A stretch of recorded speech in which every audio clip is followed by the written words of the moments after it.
My best friend died. Then I learned she raped my husband and claimed he was her child's father. I still remember the way my lungs constricted the day my best friend Alice died. We were in the hospital room together, fluorescent lights flickering overhead, and she was slipping away after a grueling battle with cancer. During those final hours, I held her hand and whispered every comforting word I could think of, my heart twisting every time she squeezed back. She kept telling me not to cry, but I couldn't help it. We had been friends since we were kids, building blanket forts and dreaming about what we'd be when we grew up. And now, I had to face the brutal reality of a world without her. I kissed her forehead, felt the heat fading from her skin, and promised her that I would always cherish our memories together. For months after her passing, I lived in a haze of every day felt like I was trying to stay afloat in a stormy sea. I hadn't just lost a friend, I'd lost a piece of my own history. My husband, whom I'll call Mark, was supportive in the aftermath. He held me through nights of sobbing, made me tea I was too numb to taste, and tried to help me remember the good times with Alice instead of dwelling on her last moments. He understood that I needed space to heal, or so I thought. But in truth, there was something simmering beneath the surface of his own grief, a restless discomfort that I simply dismissed as part of losing someone close. If only I had known how deep his pain was. 6 months passed, a blur of half-hearted workdays and restless nights. Then one afternoon, everything changed. I had just finished a long shift at the hospital where I worked, trudged through the door, and tossed my bag onto the couch. Mark was in the kitchen, stirring something on the stove, when we both heard a series of sharp knocks at the door. They weren't polite or tentative. These knocks were insistent, urgent. My pulse quickened. We rarely had visitors, especially not the kind that knocked as though they had a score to settle. Mark set down the spoon, gave me a perplexed look, and headed for the door. I followed closely behind, my heart thumping against my ribs. The moment he opened the door, I recognized the face glaring back at us. Alexis, Alice's mother. She was clutching her purse with white-knuckled hands, her eyes brimming with accusation. We hadn't spoken much since Alice's funeral. Frankly, I didn't know how to talk to her without both of us dissolving into tears or resentment, because she blamed me for not saving her daughter, and I blamed fate for being so cruel. But Alexis didn't look like a grieving mother that day. She looked like a woman on a mission. The first words out of her mouth were, "Are you going to take responsibility or not?" Her voice trembled with anger. I glanced at Mark in confusion, thinking maybe she was talking about funeral expenses, or a misplaced keepsake of Alice's that got lost in the shuffle. But then she continued, "You either take custody or you start paying child support, because I refuse to raise this little girl on my own any longer." My stomach lurched. A little girl? Was she talking about Alice's 2-year-old daughter? I had seen the child only a couple of times in passing, usually around the holidays, and I had no reason to believe Mark had any connection to her. So I stared blankly at Alexis, trying to piece together what she meant. Meanwhile, Mark went pale. His eyes widened, and his hands started to tremble. Alexis pushed past the threshold of our home, her voice rising. "I've had enough," she spat. "Alice told me years ago that Mark was the father. She said she didn't want to cause problems, she didn't want him involved, but now Alice is gone, and I can't do this alone." It was as if the world tilted sideways. My mind reeled, my heart pounded, and I vaguely heard myself saying something like, "That's impossible," but I wasn't sure. My voice sounded so far away. The next thing I knew, Mark stumbled back a step, gasping for air. He clutched at his chest like a man having a heart attack. It took me a moment to realize that he was in the midst of a full-blown panic attack. His first real. He'd had moments of anxiety before, but this was different. His breathing grew ragged, and he sank to his knees. Without thinking, I shoved Alexis aside and knelt next to him, trying to get him to focus on. Hey, look at me," I said.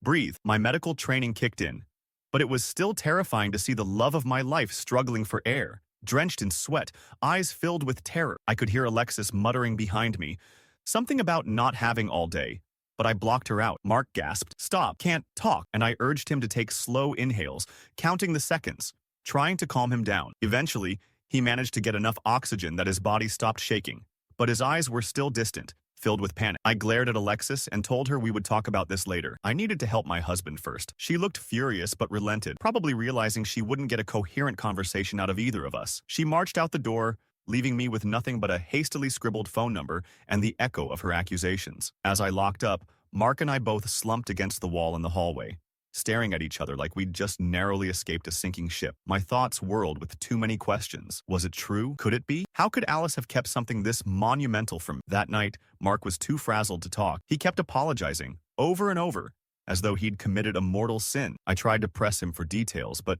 every time the words left my mouth, he'd look like he was about to break down again. Finally, I settled for lying in bed with him, my arm draped over his shoulder, listening to his ragged breathing. I fell asleep to the sound of my own heart pound, and I dreamed of Alice's face, distorted by betrayal. The next morning, with trembling hands, Mark finally told me his side of the story. He started slowly, as though each syllable needed to be pried from his lips. I could see the weight of shame in his downturned gaze. He said that nearly 3 years ago, on the night of our housewarming party for our new dream home, I had been called into the hospital. I remembered that night vividly.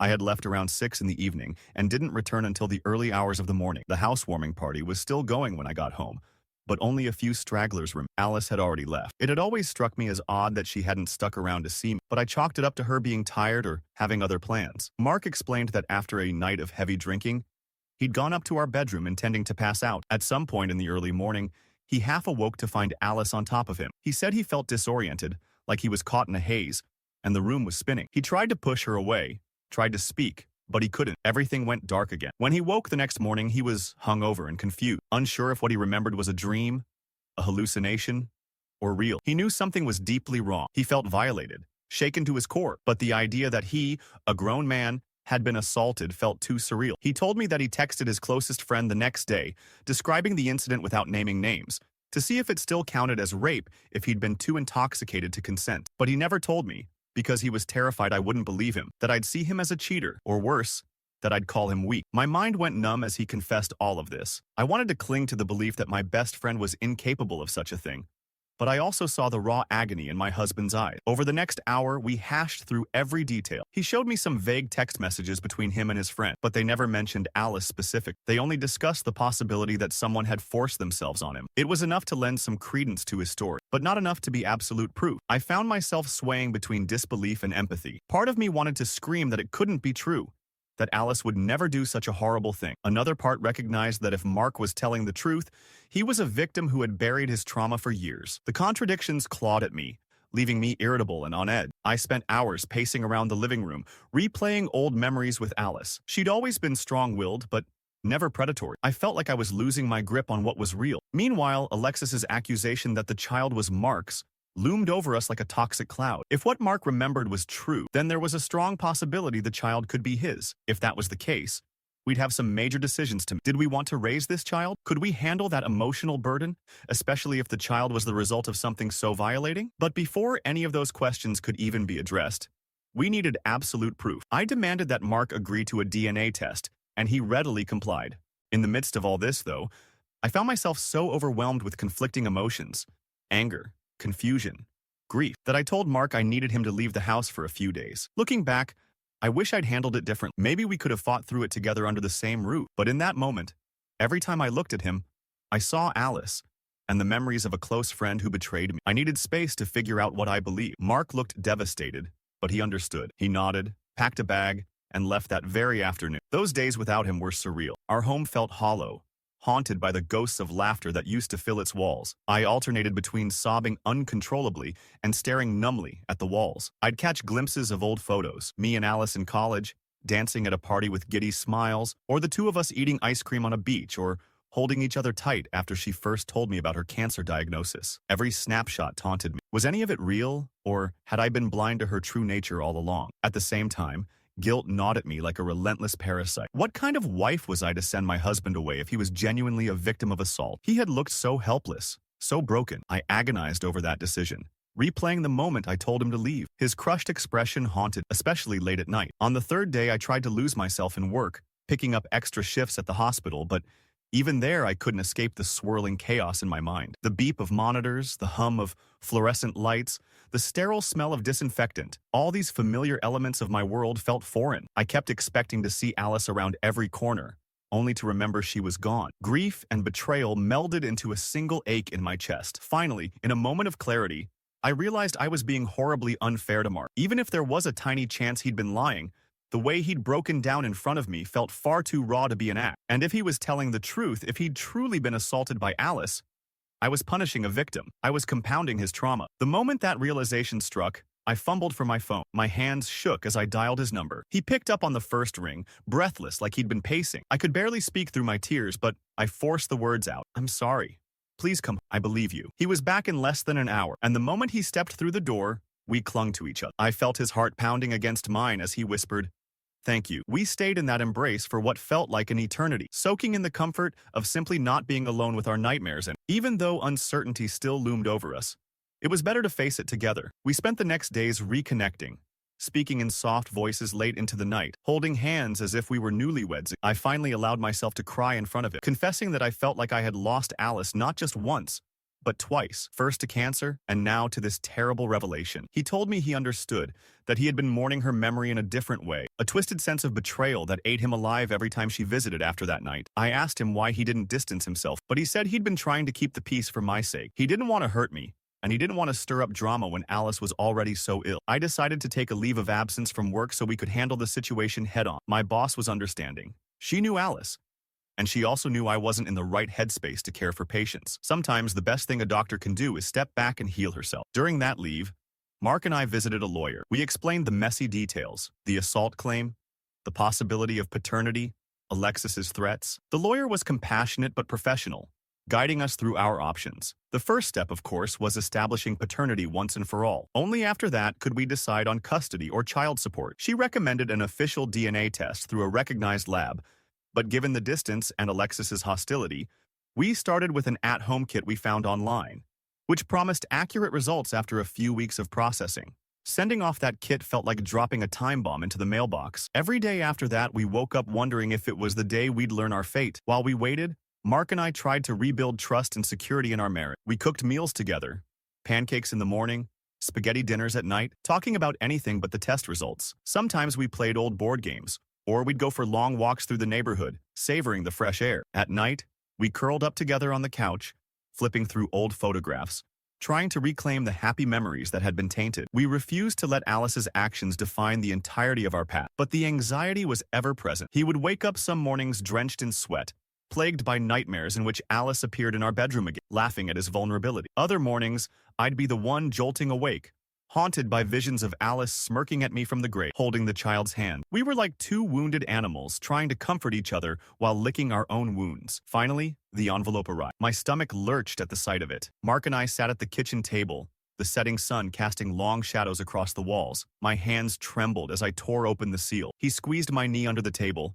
offering silent support. When I scanned the page, I couldn't believe what I was reading. The test conclusively stated that Mark was not the father. The percentage of paternity was effectively zero. I looked at him, my jaw slack, trying to process. He took the paper from me, read it for himself, and closed his eyes, relief washing over his features. I expected to feel overwhelming joy, but instead, I felt a hollow sense of confusion. If he wasn't the father, then why had Alice believed he was? Why did she tell Alexis that Mark was definitely the father, to the extent that Alexis would barge into our home demanding child support? It was a moment of twisted relief. We didn't have to worry about custody battles or financial obligations, but it also left us with more questions than answers. Could Alice have lied intentionally? Or had she genuinely believed Mark was the father? And if the latter, how many other potential fathers were there? Alexis, however, refused to accept the result of the home kit. She was furious, claiming we'd tampered with the sample. So she took it to court, demanding a legally supervised DNA test. We complied, and the outcome was the same. Mark was not the father. This time, there was no room for doubt. The court recognized the results, and Alexis had no legal grounds to pursue child support from us. After that, Alexis finally sat down with me, no longer seething with anger, but instead trembling with confusion and regret. We met at a quiet cafe. My coffee grew cold as she recounted what Alice had told her in strict confidence. How Alice had confided that she'd slept with Mark that night, that she'd conceived a baby, that she wanted no involvement from him. Apparently, Alice had sworn Alexis to secrecy, claiming that if Mark found out, he'd try to tear her life apart. Hearing that made my blood boil, but also made me pity Alexis for being manipulated. She had only come to us now because she was desperate for financial help while waiting for Alice's life insurance payout. She'd believed every word Alice had told. I calmly slid the results of the official DNA test across the table to Alexis, who stared at it like it was written in a foreign language. "I don't know what to do," she said finally, tears welling in her eyes. She admitted she had no idea who the real father might be. Alice had never mentioned any other possible men, but it was obvious she'd been with someone else around the same time. That's when it hit me that I would never get answers from Alice. Whatever her motives, be it cruelty or confusion, were buried with her. There was no hidden diary, no note left behind explaining her actions. I had to confront the ugly truth that the person I once called my best friend had violated my husband and then lied about paternity. Whether she sincerely believed it was Mark's child, or she was deliberately trying to torment him, I'd never know for sure. But I did know one thing. If Mark had been assaulted, and it now appeared that Alice's efforts to conceive his child had failed, she must have tried again with someone else. The realization made me nauseous, as though the world had become a place I barely recognized. At home, Mark looked utterly drained when I told him about my meeting with Alexis. He stared out the window for a long time before finally saying, "I want nothing to do with this," and I couldn't blame him. We had tested twice. We'd proven he wasn't the father. Legally and morally, we owed nothing more to anyone. I hugged him and promised we'd move forward together, free from the lies. The next weeks were a whirlwind of therapy sessions. We both needed help coping with the emotional toll. Mark had suppressed his feelings of violation for so long that unraveling that trauma felt like peeling off layers of skin. I struggled with the betrayal of losing a lifelong friend. In counseling, we learned how to support each other through painful flashbacks and how to redefine our sense of security in a marriage that had been shaken by an external force. The therapy was grueling, but slowly, we began to heal. Mark started sleeping more soundly, and I found myself smiling again at small things, like the way the sunlight streamed into the living room or the fresh scent of the basil plants we kept in the kitchen window. Life was no longer on hold. We were moving forward, step by fragile step. Then, amid all the turmoil, something miraculous happened. One morning, feeling a bit off, I decided to take a pregnancy test. My cycle had been erratic due to stress, but I realized I was late, and my body felt different. I stared at the test, heart pounding, as the result emerged. Positive. My breath caught in my throat. I was pregnant. A million emotions hit me at once. Excitement, fear, relief, even guilt, because I worried about the possibility of overshadowing Mark's healing with this sudden life event. But when I told him, he looked at me with tears shining in his eyes, a genuine smile spreading across his face. "We're having a baby?" he whispered, reaching out to place his hand gently on my stomach. I nodded, tears streaming down my cheeks, and he laughed through his own tears, pulling me into a hug that felt like pure warmth and light. In the following days, we discussed names, nursery themes, and how we wanted to raise our child. We promised ourselves that she would never question her worth, that she would grow up knowing about boundaries and respect, that she would understand the importance of mutual consent in all relationships. While we still carried scars from the ordeal with Alice, we saw this pregnancy as a beacon of hope, a chance to create something beautiful out of the wreckage. And so, as we prepared for our daughter's arrival, we quietly cut ties with Alexis, who respected our wishes after the DNA results were finalized. We had no illusions about the complexity of her situation, but we also knew that for the sake of our mental health, we needed a clean break. We wished her and the child the best, but we couldn't remain entangled in a web of lies and potential emotional manipulation. I occasionally caught myself thinking about Alice. I found an old photo of us on a beach, wearing bright sundresses, arms around each other as the ocean glimmered behind us. In that photo, we looked invincible, like two halves of the same soul. For a fleeting moment, I wished we could have stayed that way forever. Before her illness, before the betrayal, before the heartbreak. But then I'd remember what she did to Mark, and my stomach would twist with anger and disgust. Sometimes in therapy, we'd talk about forgiveness. Our counselor reminded us that forgiveness doesn't mean forgetting or condoning someone's actions. Rather, it's a way to release the anger that keeps you trapped. I struggled with that. How do you forgive someone who raped your husband and then claimed he fathered her child? It felt impossible. Eventually, I learned to let go of the fury little by little.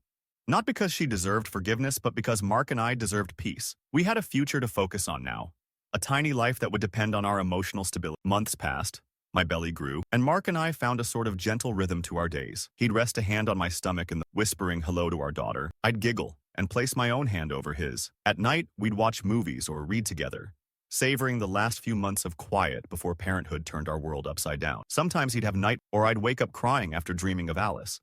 But we supported each other through it. The therapy, the open communication, and the sheer will to protect our future helped us gradually reclaim our sense of safety. Then came the day of my ultrasound appointment, where we learned the baby was definitely a girl. Tears blurred my vision as I saw her little form on the screen. Her tiny heart flickered, strong and relentless, reminding me that new beginnings can arise even from the darkest of times. Mark squeezed my hand, both of us awed by the sight of our daughter. On the drive home, we talked about possible names. He tentatively suggested, "Do you think we should honor?" He didn't finish the sentence, but I knew what he meant. Honor Alice by naming our daughter after her? I shook my head firmly. My voice cracked a little as I said, "I can't. I just can't." He nodded, understanding. We decided to choose a name that symbolized hope and rebirth instead, something distinctly separate from the pain of our past. We never settled on revealing the name to friends or family until she was born. All that mattered was that we were ready to love her with everything we had. Mark and I shared a tender moment in the car, hands entwined over my pregnant belly, each of us lost in thoughts of the life growing within. Before we knew it, the final trimester arrived, and my body felt like an overburdened balloon. We nested like crazy, painting the nursery, assembling the crib, stocking up on tiny clothes. Each time we hung a piece of artwork or folded a newborn onesie, I felt this electrifying surge of anticipation. We'd look at each other and grin, a silent affirmation that we were building a new foundation for our family. The ghosts of our past didn't magically vanish. They lingered in the corners of our minds, especially whenever we thought about the housewarming party or whenever I passed by the guest room and remembered all the times Alice had stayed over. There were moments I caught Mark looking toward the stairs with a haunted expression, and I knew he was reliving that night. But slowly, those moments became less frequent. The raw edges of the memory dulled, replaced by the immediacy of expecting a baby. One crisp autumn morning, I woke up feeling a mild but persistent ache in my lower back. By evening, that ache evolved into contractions. We hurried to the hospital, the adrenaline surging as we realized this was it. Our daughter was on her way. Mark held my hand through every contraction, whispering encouragement in my ear. Sweat beaded on my forehead, and my breaths came in short, frantic gasps. The labor was intense and longer than I'd expected. There were moments when I doubted my own strength, but I found a well of determination fueled by love for our unborn child. Finally, after hours of agonizing pain and effort, our daughter entered the world with a resounding cry that echoed through the delivery room. I felt an overwhelming wave of emotion, relief, triumph, and an indescribable love that pulsed through every vein in my body. Mark kissed my forehead, tears streaming down his face as he held our baby girl for the first time. I watched as the nurse placed her on my chest, and her tiny fingers curled instinctively around my thumb. In that instant, the weight of all the sadness and betrayal we had experienced felt somehow lighter, overshadowed by this miracle of life. When we brought her home, the house that once felt haunted transformed into a sanctuary of warmth. We introduced her to every corner, the nursery painted with gentle colors, the rocking chair, where I'd feed her in the middle of the night, the living room with soft blankets draped over the couch. Our daughter's cries, coos, and eventually laughter filled the spaces that once echoed with uncertainty. Her presence was a daily reminder that we had survived, that we had been given a chance to start anew. We didn't talk much about Alice anymore. It wasn't that we erased her entirely. She was, after all, a significant figure in my life for so many years, but we no longer allowed her betrayal to overshadow our joy. Sometimes, on rare occasions, Mark and I would share a meaningful glance, a silent acknowledgement of what we'd endured, and then we'd turn our attention back to the present, our baby girl who depended on us for everything. Within a few months, we both returned to work, juggling our schedules to make sure one of us was always with our daughter. It was challenging, exhausting, and wonderful all at once. We found a surprising resilience in ourselves that might not have existed before. If we could get through an assault accusation, false paternity claims, and all the attendant heartache, we could handle the daily chaos of parenthood. One evening, after putting our daughter down to sleep, Mark and I sat on the couch, sipping tea. He asked me softly, "Do you think we'll ever truly be done with all of this?" I knew he was referring to the emotional scars. I considered it carefully before responding. "I think the hurt may never vanish completely," I said, "but it's faded, hasn't it? And we have each other, and our daughter. We're building something stronger." He nodded, a look of peace settling over his features. He leaned over and kissed my cheek, then my lips, and murmured, "I love you." It was such a simple phrase, but after all we'd been through, it carried more weight than ever. I rested my head on his shoulder, feeling our hearts beat in a comfortable rhythm, and whispered back, "I love you too." Time does interesting things to pain.